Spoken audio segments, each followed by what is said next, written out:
오늘 함께 나눌 하나님 말씀은 마가복음 1장 21절부터 39절까지입니다. 그들이 가버나움에 들어가니라. 예수께서 곧 안식일에 회당에 들어가 가르치시매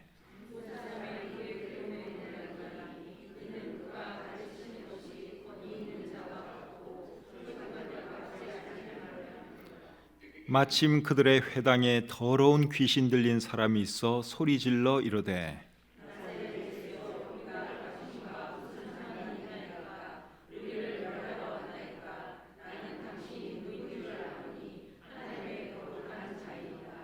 예수께서 꾸짖어 이르시되 잠잠하고 그 사람에게서 나오라 하시니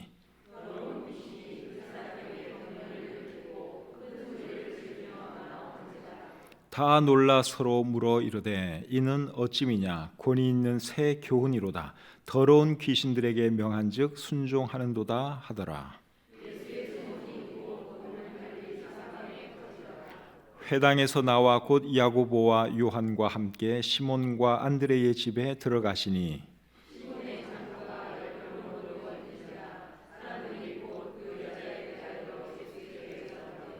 나아가사 그 손을 잡아 일으키시니 열병이 떠나고 여자가 그들에게 수종드니라.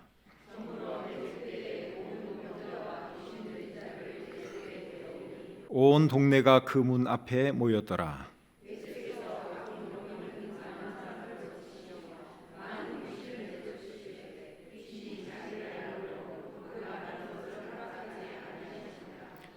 새벽 아직도 밝기 전에 예수께서 일어나 나가 한적한 곳으로 가사 거기서 기도하시더니 만나서 이르되 모든 사람이 주를 찾나이다.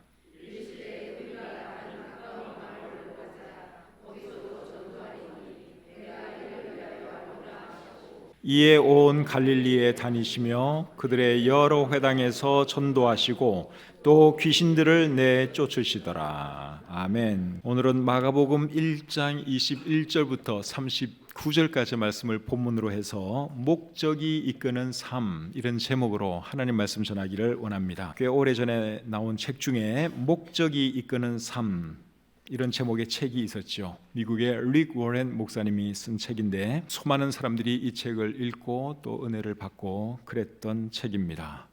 여러분들도 아마 많이 읽었으리라고 생각이 되는데 혹시 읽지 않은 분이 계시면 지금이라도 안 늦었으니까 목적이 이끄는 삶 사셔서 한번 읽어보시면 여러분들 믿음에 큰 도움이 되리라 생각합니다. 오늘 설교 제목이 목적이 이끄는 삶입니다. 제가 왜 설교 제목을 그렇게 붙였는가 하면 그 책 때문에 붙인 건 아니고 오늘 이 본문을 잘 읽어보시면 예수님의 삶이 목적이 이끄는 삶이었기 때문에 제가 설교 제목을 그렇게 붙였습니다. 예수님께서 이 땅에 오신 목적이 뭐였죠?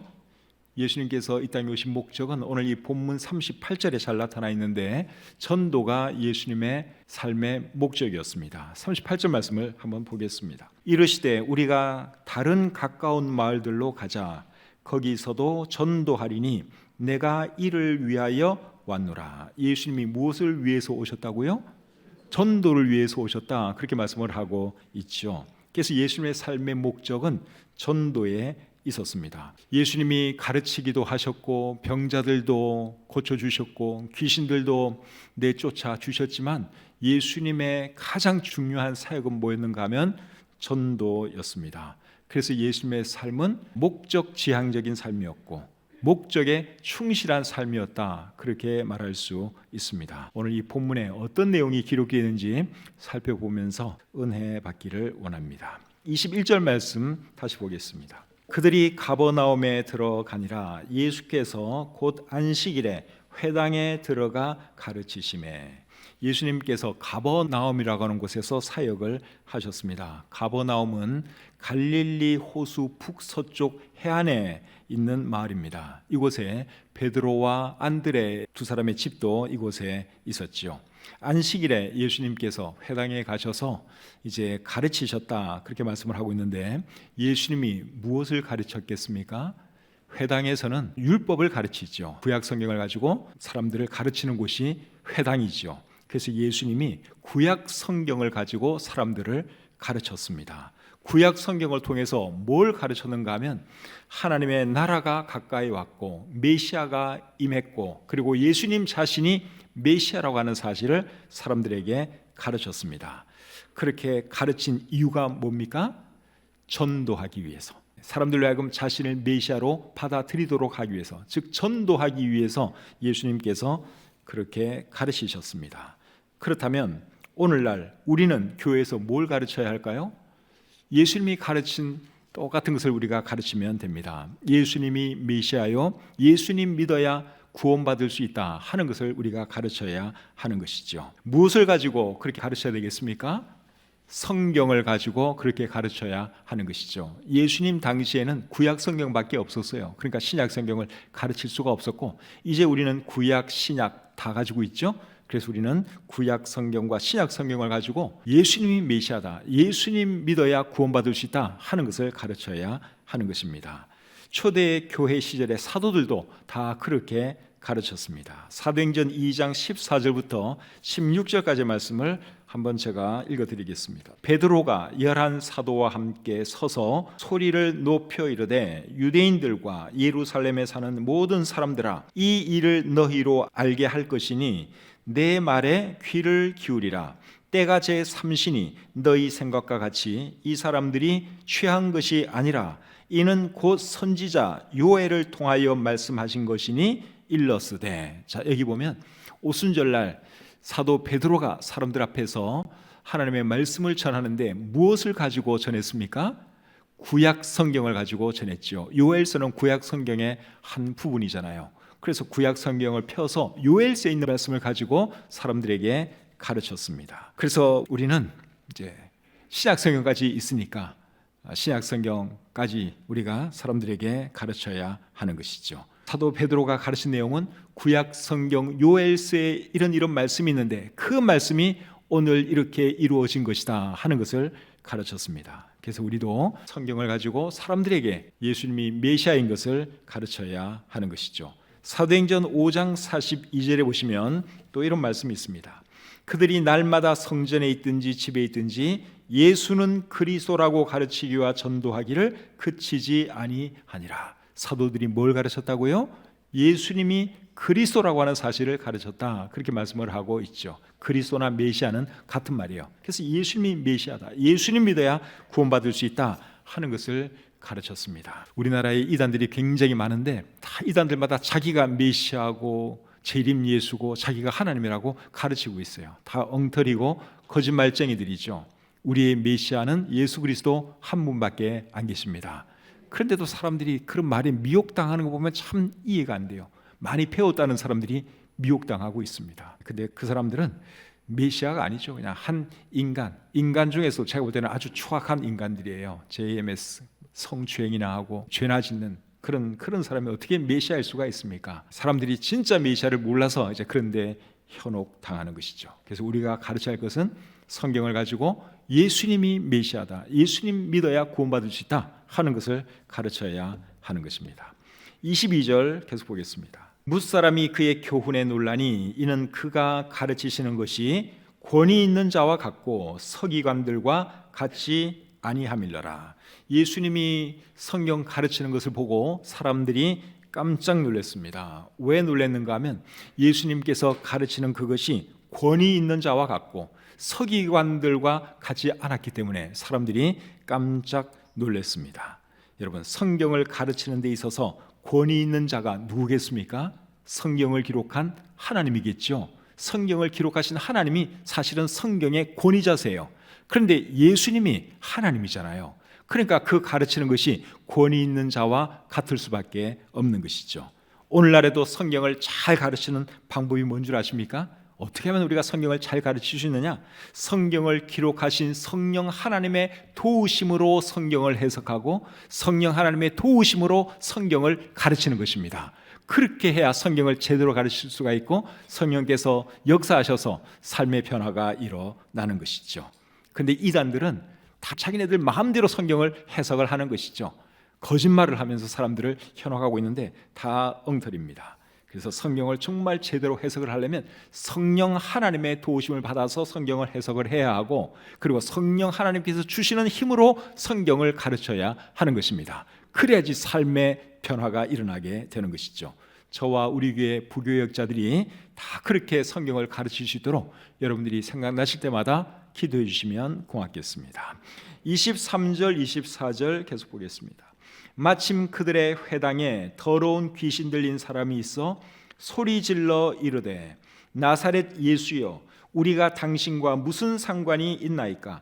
우리를 멸하러 왔나이까? 나는 당신이 누구인 줄 아노니 하나님의 거룩한 자니이다. 예수님이 열심히 회당에서 성경을 가르치고 있는데 귀신 들리는 한 사람이 갑자기 소리를 질렀어요. 뭐라고 소리 질렀죠?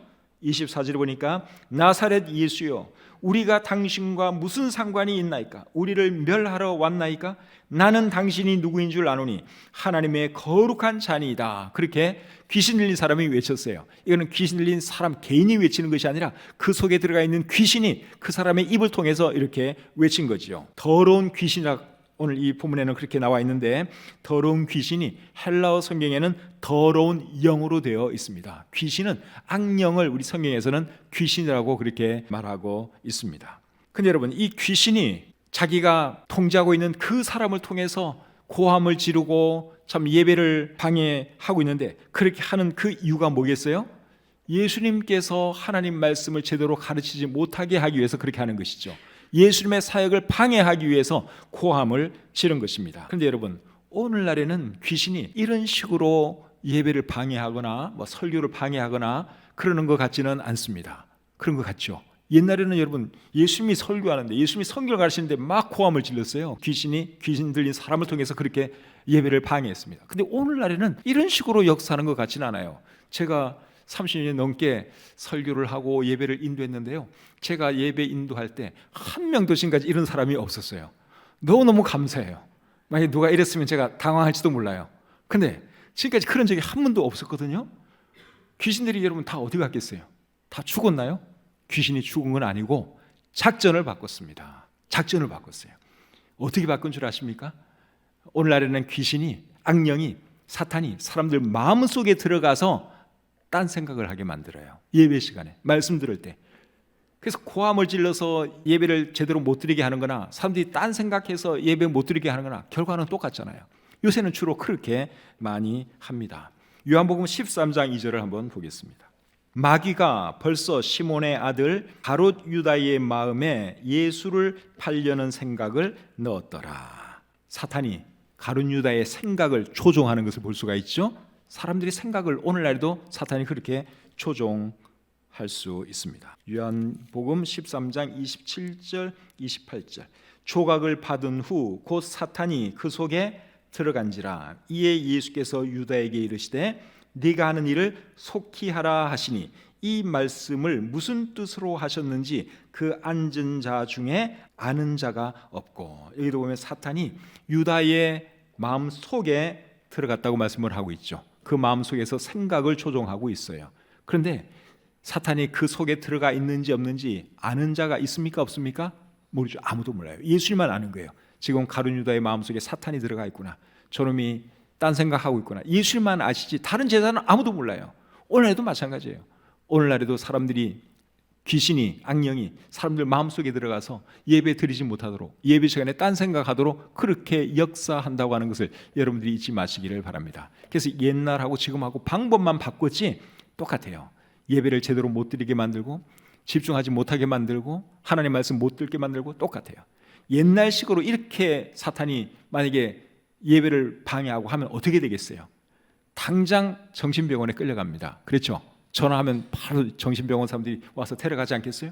그러면 그 사람만 이제 정신병원에 갇히는 것이고, 귀신은 그 사람 속에 있으니까 귀신이 더 이상 활동을 못해요. 다른 사람이 영향력을 못 미치잖아요.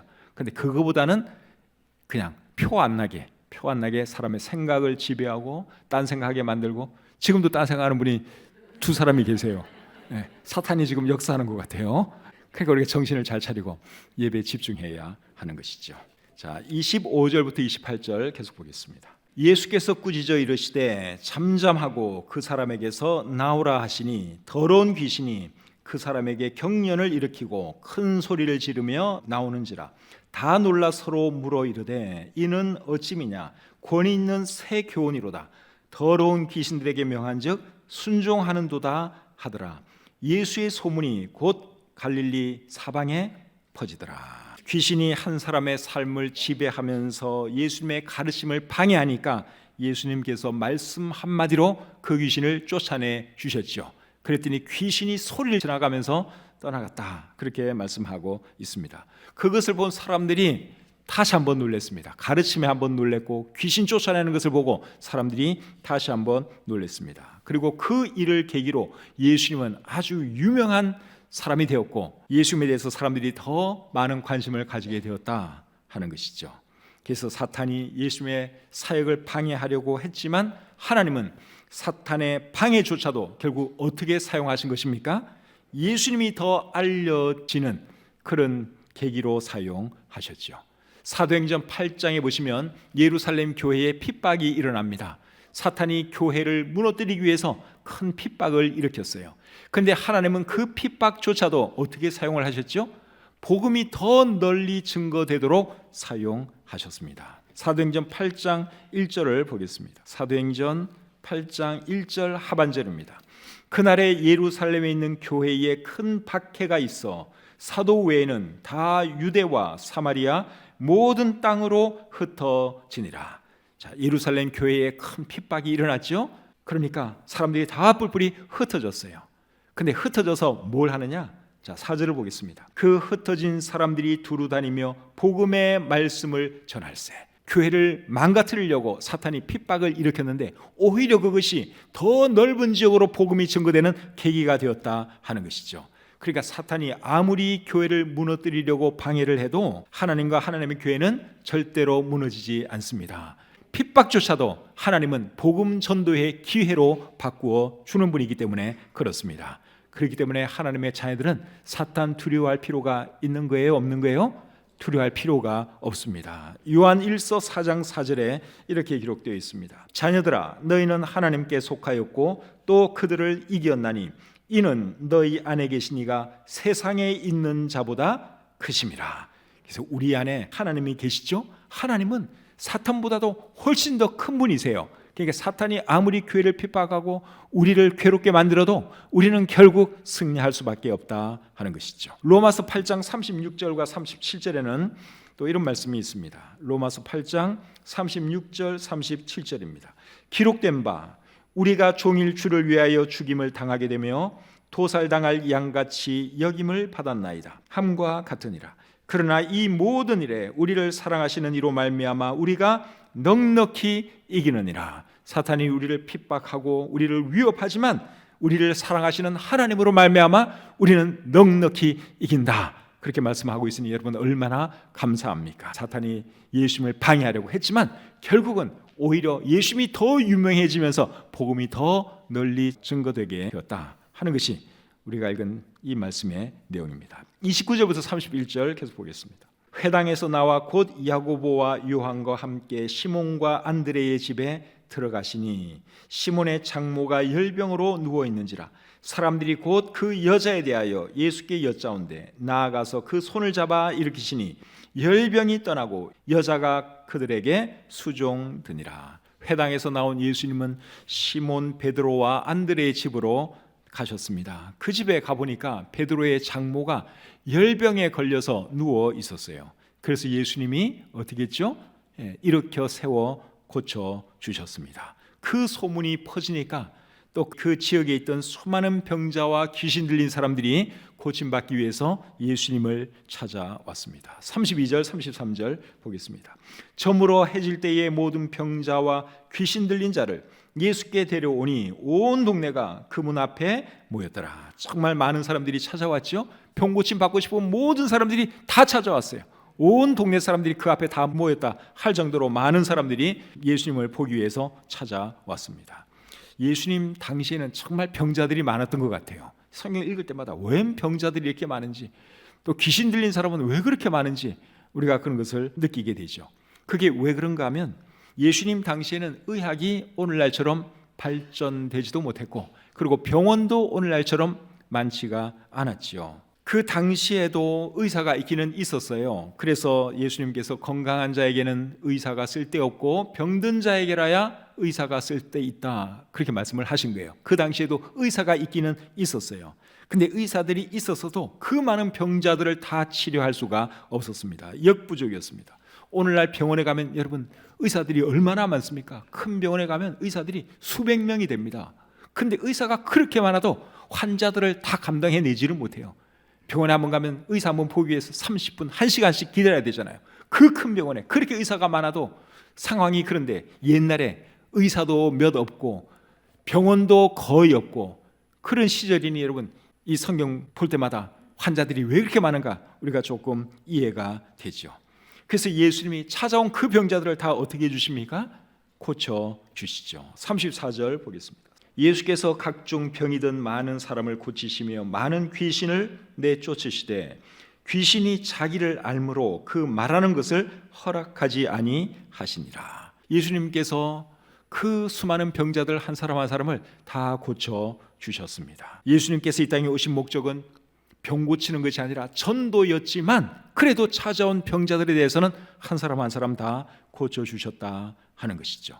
사복음서를 읽어보면 예수님이 사람들을 불쌍히 여기셨다 하는 말씀이 참 많이 나옵니다. 마태복음에 있는 말씀을 제가 좀 보여드리기 원하는데 마태복음 9장 36절을 한번 보겠습니다. 무리를 보시고 불쌍히 여기시니 이는 그들이 목자 없는 양과 같이 고생하며 기진함이라. 사람들을 불쌍히 여기셨다고 말씀을 하고 있죠. 그 다음에 14장 14절입니다. 예수께서 나오사 큰 무리를 보시고 불쌍히 여기사 그 중에 있는 병자를 고쳐주시니라. 불쌍하니까 예수님이 병자들 올 때마다 다 고쳐주신 거죠. 15장 32절. 예수께서 제자들을 불러 이르시되 내가 무리를 불쌍히 여기노라. 그들이 나와 함께 있은지 이미 사흘임에 먹을 것이 없도다. 길에서 기진할까 하여 굶겨 보내지 못하겠노라. 배고픈 사람들을 보고도 예수님은 불쌍히 여겨 주셨습니다. 20장 34절 또 보겠습니다. 20장 34절. 예수께서 불쌍히 여기사 그들의 눈을 만지시니 곧 보게 되어 그들이 예수를 따르니라. 앞 못 보는 시각 장애인들을 보고 예수님께서 불쌍히 여기시고 또 고쳐 주셨어요. 예수님은 정말 사랑이 많은 분 아닙니까? 사람들 볼 때마다 늘 불쌍히 여기셨어요. 사랑하는 성도님 여러분, 우리에게도 이런 마음이 있어야 할 줄 믿습니다. 사람에 대해서 불쌍히 여기는 마음이 있어야 합니다. 우리도 예수님처럼 정말 전도 열심히 하는 그런 삶 살기 원하시죠? 근데 전도가 잘 안 되죠. 왜 안 되는 줄 아십니까? 예수님처럼 불쌍히 여기는 마음이 없어서 그런 거예요. 정말 사람을 불쌍히 여기게 되면 그 사람의 필요를 보면 그냥 지나치지 못하죠. 배고픈 사람 보면 뭐라도 사주고 싶고, 추워서 떨고 있는 사람 보면 또 뭐라도 입혀주고 싶고, 이렇게 저렇게 자꾸만 도와주다 보면 전도가 안 될 수가 없어요. 예수님의 전도 비결은 그거예요. 먼저 사람들의 필요를 공급해 주는 거예요. 아픈 사람 보면 고쳐주고, 배고픈 사람 보면 먹여주고, 그들의 필요를 채워주다 보니까 그들의 마음문이 열리면서 예수님의 말씀을 듣게 되고 예수님을 믿게 되고 그렇게 되는 것이죠. 그래서 우리가 예수님처럼 여러분 사람들에 대해서는 이런 마음을 가지고 살아가시기를 바랍니다. 34절에 보시면 귀신이 말하는 것을 우리 예수님이 허락하지 아니하셨다 그렇게 말씀을 하고 있는데 왜 귀신이 말하는 것을 허락하지 않았을까요? 귀신은 예수님을 도와주는 존재가 아니라 예수님을 방해하는 존재이기 때문에 그렇습니다. 귀신이 예수님에 대해서 하는 말이 틀린 말은 아니에요. 예수님에 대해서 하는 말 중에 거의 맞는 말입니다. 예수님은 거룩한 자다, 하늘로부터 온 자다, 하나님의 아들이다. 이 귀신들이 예수님에서 너무너무 잘 알아요. 아무리 바른 말을 해도 귀신들, 사탄의 목적은 뭔가 하면 예수님의 사역을 방해하는 것이지 사역을 도와주는 것이 아닙니다. 오늘날 이단들도 다 마찬가지예요. 이단들이 하는 말 중에는 그럴듯한 말도 상당히 있습니다. 그래도 그 사람들은 사탄에 의해서 쓰임받는 사람이라고 하는 것을 우리가 잊으면 안 되죠. 요한일서 3장 7절과 8절에 이런 말씀이 있습니다. 자녀들아 아무도 너희를 미혹하지 못하게 하라. 의를 행하는 자는 그의 의로우심과 같이 의롭고 죄를 짓는 자는 마귀에게 속하나니 마귀는 처음부터 범죄함이라. 그래서 여러분 이단들이 아무리 그럴듯한 말로 사람들을 미혹해도 그들의 삶을 들여다보면 추악하기 짝이 없습니다. 지금 하여간 매스컴에 계속 떠들고 있는 JMS 정명석, 이제 이단인데요. 그 사람은 자기가 메시아라고 주장하는 사람이에요. 근데 그 삶은 얼마나 추잡합니까?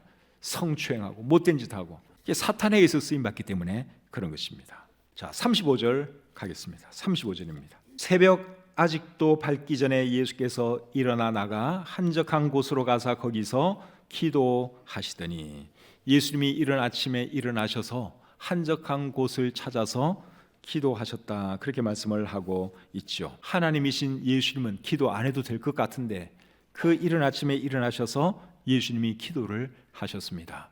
왜 기도하셨을까요? 예수님은 하나님이셨지만 동시에 사람이셨기 때문에 그렇습니다. 사람은 하나님의 도움을 필요로 하는 존재예요.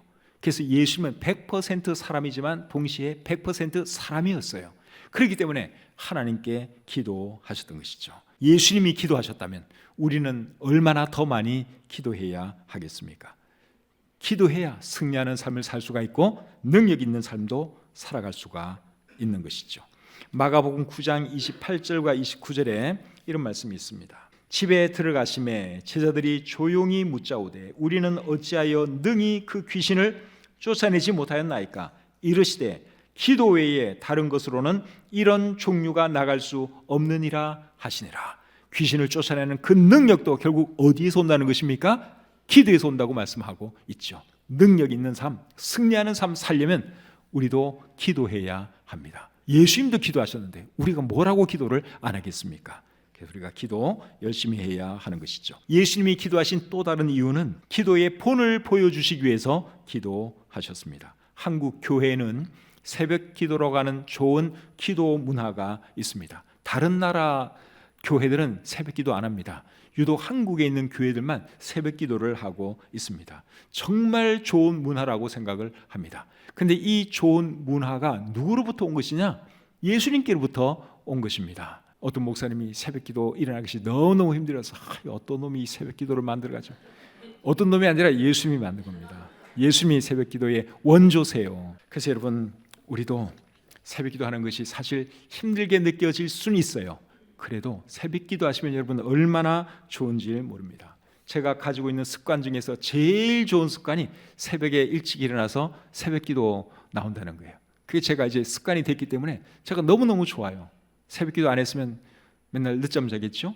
출근 시간에 딱 맞춰서 9시에 교회 오겠죠? 그러면 내가 지금 새벽에 하는 일이 굉장히 많거든요. 운동도 하고 신문도 보고 성경도 읽고 뭐 샤워도 하고 여러 가지 합니다. 엄청 많은 걸 제가 새벽에 해요.